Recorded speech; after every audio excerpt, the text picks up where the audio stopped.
ঘোষণা দেয়া হলো মক্কায়, মুহাম্মদের মাথা কেটে এনে দিলে এত এত স্বর্ণ মুদ্রা দেয়া হবে। ওমরে ফারুক রাজি হয়ে গেলেন, নাঙ্গা তলোয়ার নিয়ে বিশ্বনবীর মাথা কাটার জন্য ছুটলেন। বনু জাহরা গোত্রের এক লোক বলে, আইনা ইয়া ওমর, কই যাও? মুহাম্মদের মাথা কাটতে যাই। আরে মুহাম্মদের মাথা কাটতে যাও? তোমার বোন আর তোমার বোন জামাই সাঈদ এরা তো ধর্ম ত্যাগ করে ফেলছে, এটা তো আমাদের ধর্ম ত্যাগ করে মুহাম্মদের ফলোয়ার হয়ে গেছে।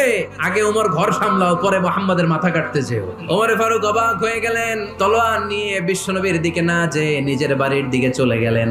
বিশ্বনবীর আপন বোন ফাতেমা বিনতে খাত্তাব, বোন জামাই সাঈদ আর খাব্বাব রাদিয়াল্লাহু তাআলা আনহু তিনজন মিলে সূরা তাহা তেলাওয়াত করছিলেন। পড়েন সুবহানাল্লাহ।